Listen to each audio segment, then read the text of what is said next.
Welcome back to our third episode of this series that is helping guide you along your path to starting a safe home ministry or learning how to better support. It is our longest but most detailed segment. We provide a lot of text for your notes, but I encourage you to have a notepad ready and write down what speaks to you the most. What we're talking about today are the multiple phases that Brandy's home has developed for each woman's journey into recovery. She helps detail the goals and signs for each of these and phases and when you have a woman graduate to the next phase. Right now, this is being done all inside one home, but Brandy's desire for the future is to have 3 separate homes for these 3 phases. Maybe that's something to consider before beginning a safe home, to have more than one space for this. Or maybe you can help support a safe home to do just that. A few things I want to point out before we begin.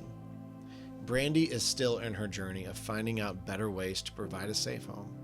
With the amount of training she had before officially starting the safe home to the continual education she still gets on a bi-weekly basis, she learns from the good and the bad of what occurs in the safe home. As she talks about things they're currently working toward or what helped them grow, write those down. There could be a safe home that needs that exact support from you right now.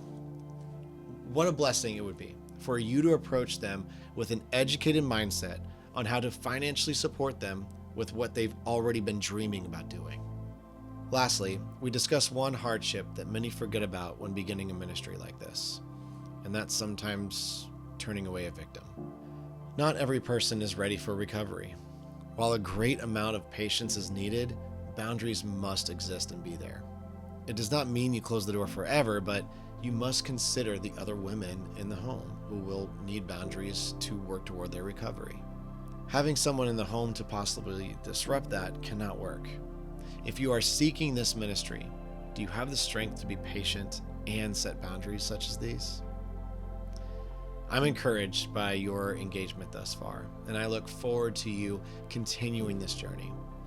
Let us all work to begin and support safe homes across the country, beginning in our own state, county, or city. What we're going to be talking about in this segment is truly what a safe home should be accomplishing to obviously help with trafficked victims. Mm-hmm. So what we want to do is start with kind of the beginning process. How you mentioned in our last segment that you kind of assess before they come on board, before they are allowed into the home. There's reasons for that, and we're going to kind of get into each step and the reasons for those steps. But before we get into that, I have one last question around it all. Where and how did you learn these steps? Before we get into it, how did you learn what to do? Did you learn along the way? Did you learn beforehand? What'd you do? I learned along the way. Plus, the people who were mentoring me helped me to know, which agencies to start with and how I should work with them, because I didn't have a clue. So you began some stuff and obviously changed along the way. Do you believe that even if someone was to follow your exact strategy, that they're probably going to have to do the same thing? I think if they follow me, they'll probably have a little bit more knowledge than I did, because I think everybody that learns from somebody else brings a little bit more than what they have gotten before. And it's, most of it, I will tell you, or maybe half of it, is experience. It's doing it plus the knowledge that you receive. So I learned a lot, Jeremy, through my failures and through my experience with trafficking. And I just want to encourage everyone to start off with what's been working, and before just assuming that it's not. Right. All right, so I want to start off with the assessments. How do you assess and how do you decide who can come in and not The first thing that we do is if they need to be detoxed, we want to get them detoxed, because you can't get the information that you need to get from them if they're high and on drugs. They don't really share with you the things that you need to know. So they're usually working with someone if we come from an agent. But if we're rescuing somebody, we will bring them to be tested. And then if we feel that we need to take them somewhere else, that we are not ready to take them because they need more detox, then we will take them somewhere else for a longer detox. They don't come in the house if they're still not. We did that once and it created such a problem. She needed, they said, probably months to detox, and we did it in a week and it didn't work out. After we detox, then we start the intake process. And that intake process lets us know what their real name is. It lets us know information about private information. They don't have to go into everything, but just things that lets us know, where did that human trafficking start? If it started with family, they're certainly not going to talk to family, because as we integrate them back in to the real world, we're going to have to keep them away from the family who sold them. So that's one thing we need. We need to know, what kind of drugs was she on? What kind of drugs does she need to be on according to our doctor? And most of the girls that come in here are not on hard drugs anymore, because we help with natural meds. We also have things that we put in the room that help them to sleep, sound machines. They're not allowed to smoke. They're not allowed to have a lot of sugar except on the weekend. It triggers a lot of things. So that intake will tell us a lot about their life and what we're going to be dealing with. Questions like, do you have an eating disorder? We tried that once with a girl. It's more than just an eating disorder. It disturbed the whole house because of the vomiting and the food, hiding the food, and it was a mess. So you want to look at the medical issues, the psychological issues, the criminal record. Because if their criminal record has been checked out and they've lied to us, and it's worse, we can't take them in. But if it's not, that bad that we can work with them, we let them know we're not here to judge you. Jeremy, almost every girl that goes through trafficking is going to have a record. So we don't want them to think we're judging you on how many men you were with, forced to be with, what your family did to you. The people that should have cherished you hurt you. So from the beginning, we let them know, please don't think we're here to judge you. Honestly, we just want to help you. And we don't go into the depth of that trauma, because that's when she gets with the trauma therapist and the counseling. And you have to be careful which counselors you get, because even though you have wonderful counselors or Christian counselors or whatever, if they don't understand human trafficking, they don't help the girls. We had one counselor say to the girl, you could not have serviced that many people. And he made her feel like she was lying.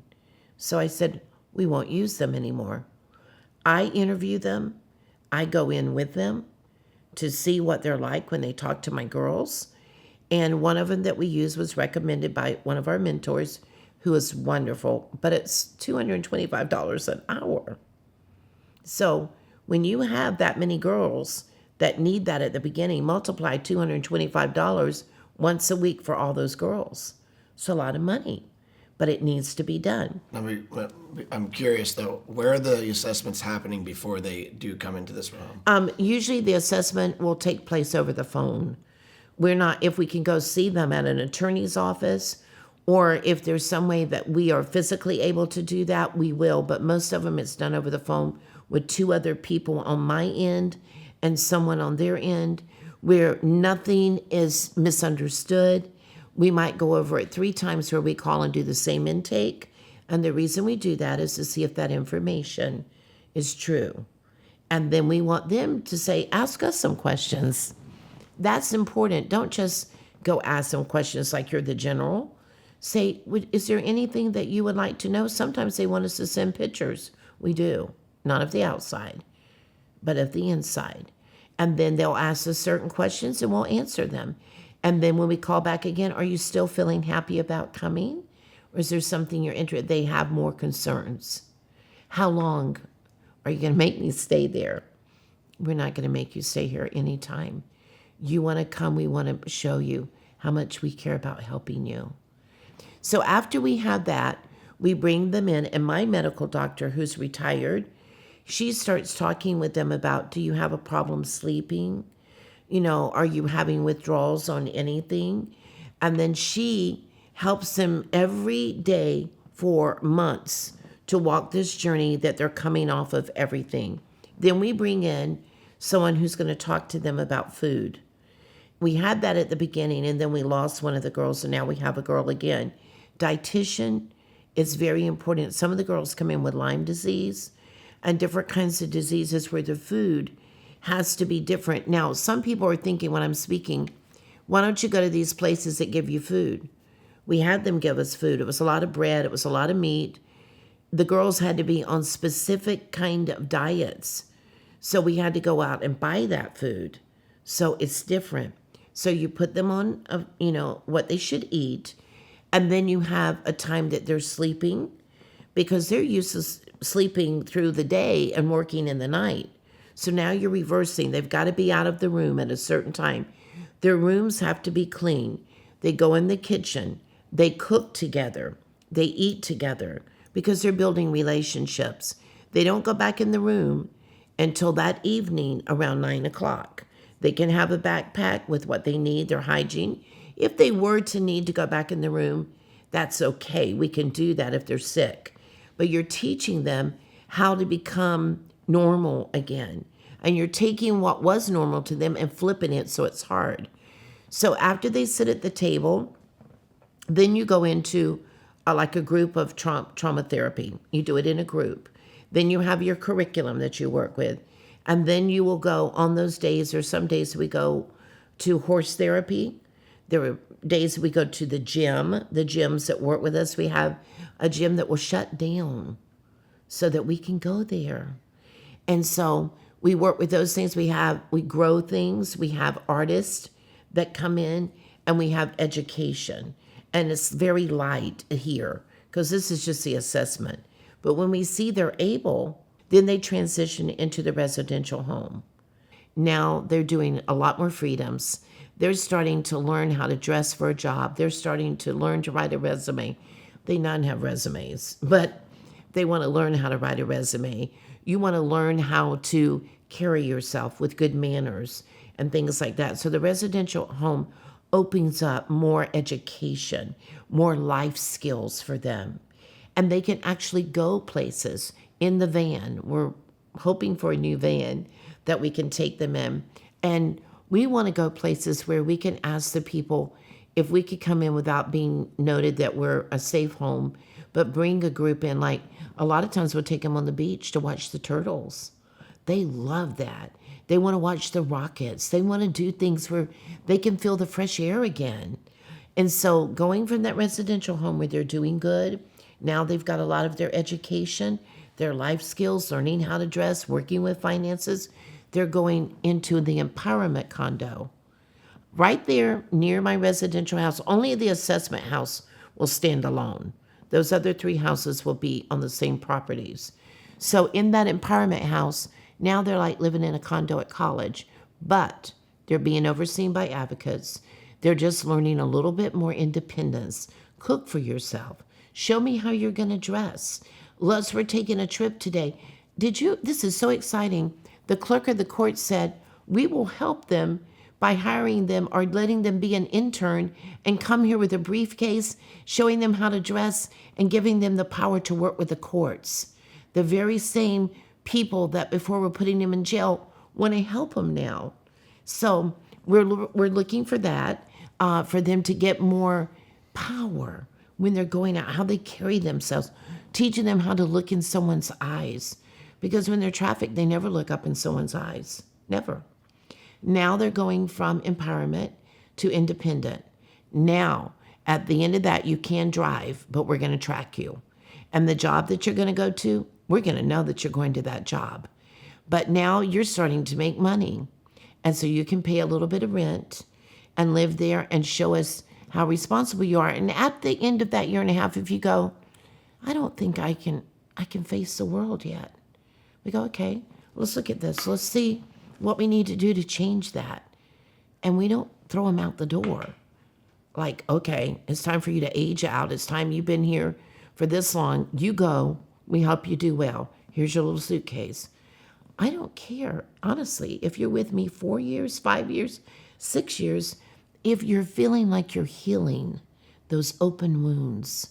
Because once those get healed and once you become empowered, you're going to go out into the world and you're going to scare them. You're going to be so powerful. One girl wanted a restaurant.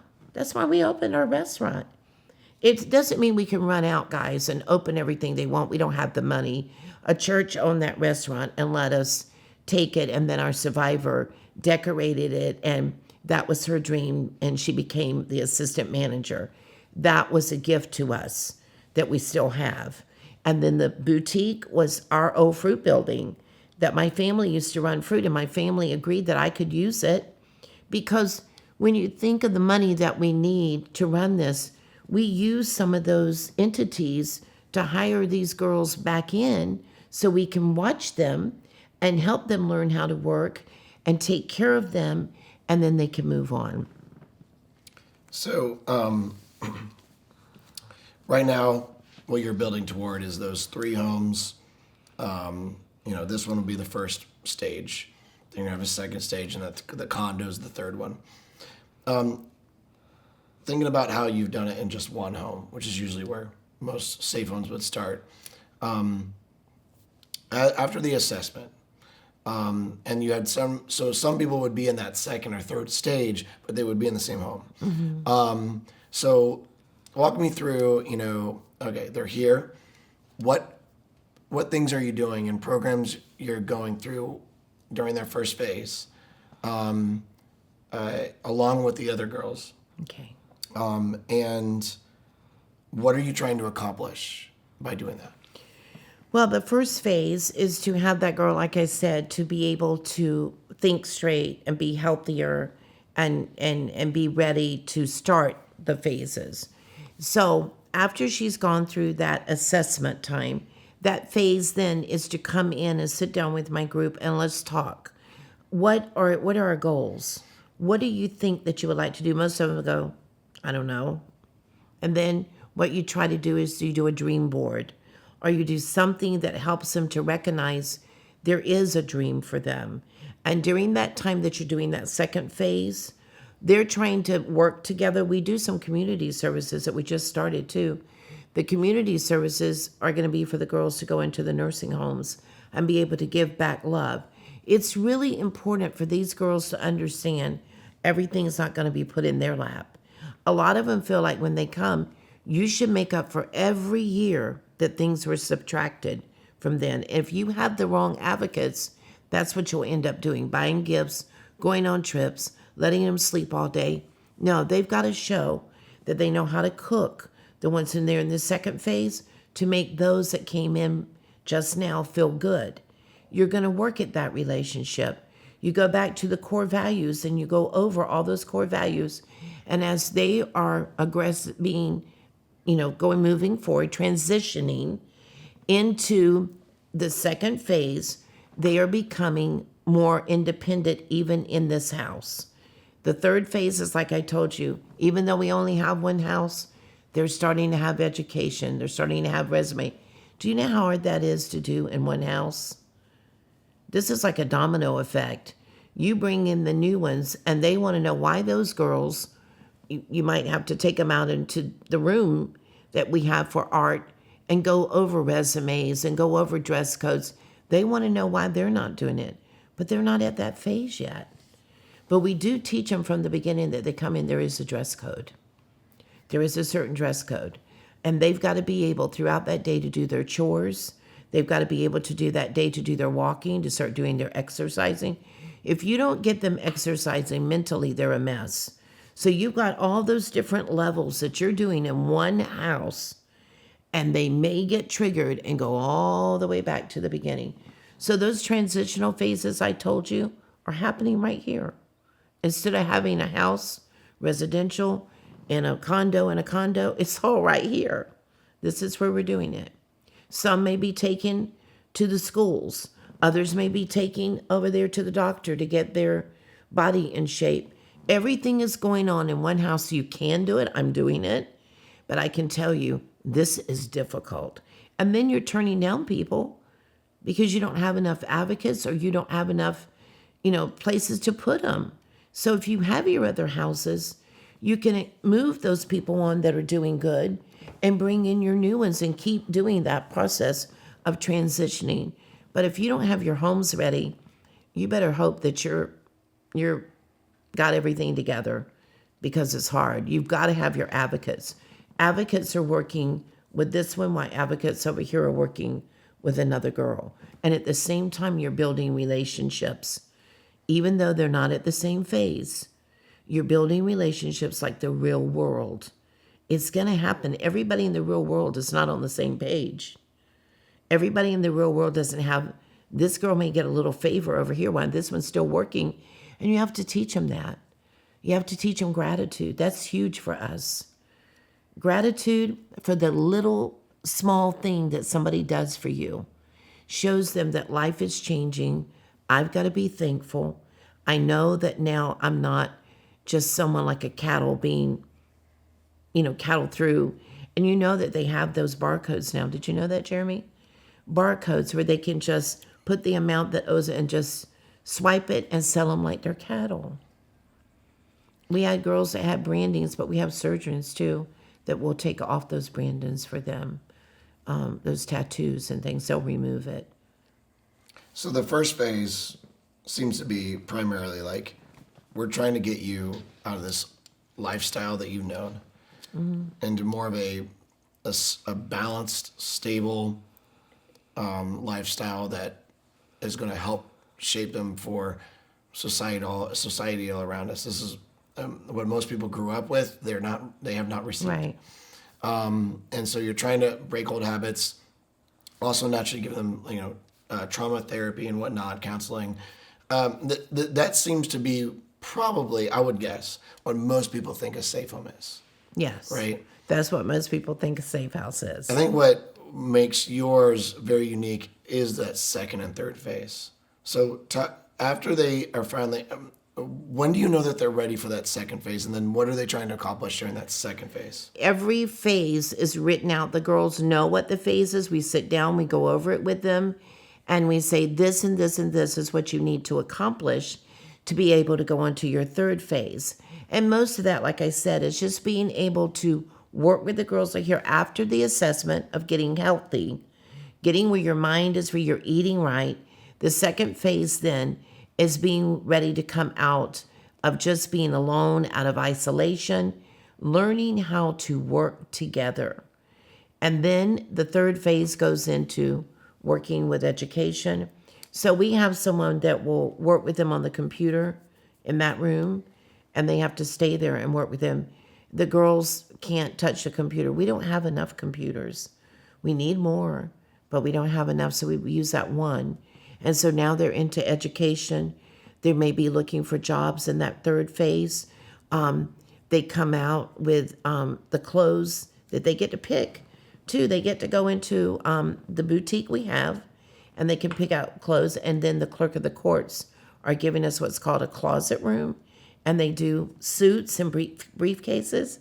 So once the girls are into that third phase, they get to go there and get their briefcase and get their clothes and work with the clerk of the court. Now, some of them don't want to because they don't trust law enforcement, but some of them want to go into law enforcement to stop what's happened to them. So that phase is resumes. The third phase is dress codes. It's being able to role play. We role play a lot, and we role play to help them. They're exiting the program, but they don't even know that role playing is that, because it's teaching them life skills of how to keep doing these step by step to becoming a new person, to be able to go into the world and be able to function. So we take it slow, but those phases are needed. They're essential things that life skills require for people to have. But in the meantime, we give them gifting like piano, drums, guitar, ballet. We do things that tries to help them find their inner giftings, because they will all say, Jeremy, I don't know. I don't have a dream. I don't have a gift. They feel that because all that's left is just a shell. But we tend to get it back. We cheer a lot. We get happy a lot when they do things. We do what's called it's a dinner once a month. And it's a theme dinner. Like we'll ask one of the girls, where's some place that you've always wanted to go? If she says Hawaii, We bring in someone that knows how to cook the dishes from Hawaii, and they wear the leis. They decorate the table. They all cook together. And you sit down at the table and you talk about a dream. Would you like to go there one day? Why? And you start to open them up. Now, a lot of them that go into the third and fourth stages, they can volunteer to do things, but they have to have an advocate that's with them. And then, of course, at the fourth stage, that's the independence of going to a job, being able to get back on their feet again, and finances, how to work the finances. Someone oversees that the whole time. You don't just get your money because you work. We hadn't asked you for a penny, but now you can't spend it all because we're going to work with you on a budget, and we're going to work with you on how to get out and get you a home or get you a condo. We're hoping to get a piece of property that we could do tiny homes. And as they graduate with us, it might be 4 years or 5 years, they can go in that tiny home, and we could have someone that would live out on that piece of property and help us to get the girls to be safe and help them to go along life's journey. I think what you have kind of established is that you need to expect a long time. I feel that with most, not everybody's that way, but most are that way. Yeah. I mean, because in our last segment, we talked about someone who was being trafficked when she was 7. Now she sees you at 27. So took 20 years to get her there. Yes. You think it'll take, you would think it took 20 years to get her out. Yes. By So why God's do you grace, put a hopefully time not. limit? What I understand, when I hear people say, well, the other people told us we'd be through in a year and a half, and I go, well, I can't speak for them. I'm just going to say you're going to speak loud and clear to me. The phases are all written down. I can tell you they graduate when those phases are done if they feel like they're ready to integrate. Just because the phases are done and it's time to graduate doesn't mean that they're ready. They may say to us, is there some way I could work here? And we're okay with that as long as they go through all the training. We don't just throw them into it right away. But it's just real important to be sensitive to what they are feeling. The reality is, you started a terrible business. I mean, Yeah. it is sacrificial, but both by money, time, and emotion. And if it's one person, that's okay. And it's okay that it takes this long. You're not trying to just get them in and get them out. I think many times when you have a safe home that is supported by the state, that's supported by these large organizations, that they're trying to turn it into that. And it's important that our viewers understand that if you're going to support a safe home, support the quality of that safe home and what they're doing. You're not supporting to say what are our numbers. You're supporting to say, what are you doing? you. What are you trying to Thank accomplish? And it's important that in this fight we recognize that this is not a fight to win by numbers. Obviously we want to, but the only way we grow in numbers is to have more safe homes, more Exactly. support, so on and so Exactly. forth. That's how we do that, not by making one safe home have more people in it. Right. I mean, that encourages me to know that you know that, because we can't go forward without more safe homes. And this is tough. It is. And it's sometimes you're going to feel like throwing in the towel, and many times you're going to mess up. But if you keep trying to do better and you keep educating yourself more and more, but keep your heart there, you will do it. I have to just say, God has helped me do everything that I've done. And that's the way we've survived. Now, there's one final question I have in this segment, and that's kind of a hard question. It's hard to subject, but it's an important one if you're running a safe home that I've, from everything you've told me, is knowing how to do an exit. You mentioned that one of the hardest things to do, probably the hardest thing to do, is an exit. And when someone is not following the rules, going toward their accomplishments, so on and so forth.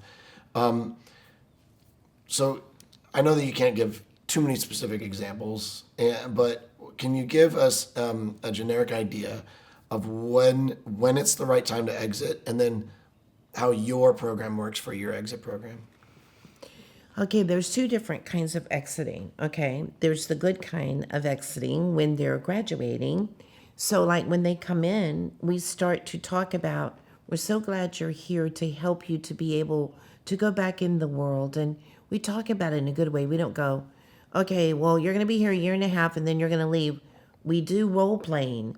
And what we do is be able to act out things that shows them what it would be like to keep moving forward and how would they act in that. So if they're not ready, we can see that in role playing, but we're continuously, talking about doing that exit for their dreams. So it's not an ugly word. It's something where we're trying to help them achieve that. That's what we do from the time they come in. The other exiting is when someone is not respecting our core values. They're not respecting the advocates. They're not respecting the other girls. We were bringing them in and giving them chance over chance over chance because it wasn't being handled right. You need to bring them in from the beginning, talk to them. It doesn't change. You bring them in and write that up and talk to them again. What do you feel is causing this problem? Is there something, we could change? Or it might be a mental problem with some things that they have going on. If it's mental health care, we can't do it. If we see that, like one girl that we had almost smothered another girl because she felt like she was after her, we had to call and have her help. We had to get help. We're not qualified to do that. So when a girl's not wanting to really help herself, she wants to either run because she's scared or run because she's a manipulator and she wants to run the house, or she wants to rebel against everything you're doing. And I had to learn this, Jeremy, because you want to help everybody. So you think it's just a part of what they've been through and you must just be humble and keep dealing with it. But what happens when you have one house especially, it takes over and holds your house hostage. And then you have a mess because you might have other girls leave because of that or other girls get sick. So now when that happens after the second time, we give a probation time. And if you cannot take ownership and change these things we've talked about, then we're going to have to exit you. And they know that before they come in, we talk about it. We talk about if you cannot show the respect in the house, at some point we will have to ask you to leave. And so we know, they know where we take them, and there's no further contact with them. And all of our advocates have signed an NDA form, which means none of that should be talked about. There's no further contact. That's over. That's hard. Do you know how hard that is? To take a girl in and hope that you can change everything that's been bad to good, and now they're back out again, but they're angry. And they're angry at you.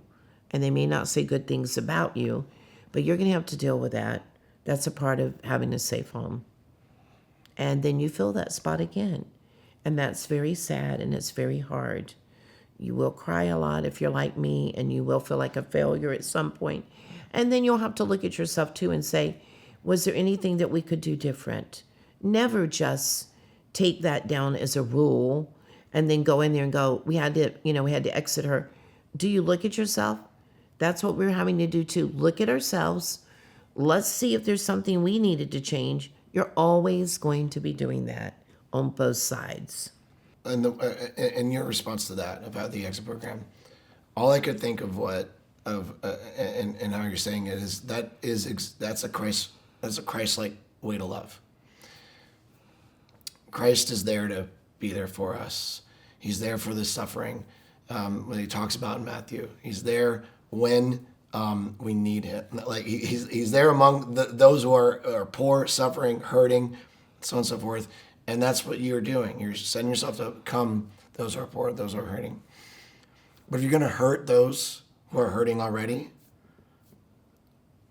there comes a point where you cannot be associated in that sense. Yeah. And Christ is here, ready, but there is a reason why he says, "Come to me." Mm-hmm. And I want to encourage you that while that's hard, and I'll be honest, I don't even know if I would have the stomach to do it, which shows your strength. I encourage you to keep moving forward and doing what you're doing. because what you're doing by getting that, possibly that one girl that you don't want to exit out and have exit your program, you don't want it. You're doing everything you can to keep it from happening, but if you must, it's because you're protecting the others who did say, please, I'm coming into your care and I'll do this. And so thank you for being strong enough to do that. And thank you for sharing that strength with us and encouragement that we do need to do that. There is a point of discipline. There is a point of, hey, this is the line. And I appreciate that you do that. And I also appreciate that you make that the very last straw. Thank you. And I only could do that, Jeremy, because I was trained. Otherwise, if I had not been trained, I would have assumed that I was just, every time I was doing something wrong. And, I would have to fix it. But having the training twice a month and being able to take that to my mentors, I have two, one on each side, taking it and they go, no, that's not what you're supposed to do. Remember, you have your core values. Remember, you have your intake and your exit. Let's go over it. Nope, you can't do that. Had I not had the training, who knows how many girls would have been messed up. Because people get angry with you and people want to do everything from the heart. You do have to do it from the heart, but you also, even Christ had boundaries, has commandments. And we have to have some boundaries, and that's got to be respected. It just has to be. And then we move on. And that goes for the advocates too. We don't just want, and it goes for me. It doesn't just mean that just because we're in a position of leadership that we can assume that we don't have things to change. Sometimes we do. Or some of the people that work for me, if I see that they're not understanding how we were trained, if you move from that because you would rather have friendship and that brings on, then I can't have you here. As much as I like you and love what you did, you can't be here because you're not helping. You're creating something as a friendship, and then the others get jealous and they wanted that friendship, and you become a paradise for them that all you do is put them back into isolation again. You may buy them gifts, you may take them on trips, which shouldn't happen. And then what you've done is you've stopped the progress of what we needed to do to get them back into the real world again. Well, that's going to close up this segment of what to accomplish for your girls who come into the safe home and what you believe most safe homes should be accomplishing. At the end of the day, safe homes need to be leading toward a restoration. Whether or not you're a safe home that goes to, like, maybe you have a network, right? It's like that you're trying to build a 3-tier safe home, which goes into the victim restoration of getting them out into the workforce and getting them that lifestyle, that graduation. Some might be in the spot where they're just that assessment safe home, that just a trauma safe home, and then they network with another one. And we need that type of network happening. But either way, you can kind of see the accomplishments going along the way. So thank you for what you're doing. And I'm excited about the next segment now to discuss how it's very hard for you to do what you do without support. There's the finances, there's the network, and then there's the awareness. And so we're going to talk about those things and how this is truly how I feel where most of our viewers and listeners can truly make an impact right now, starting with Life Recaptured and starting with their sphere of influence.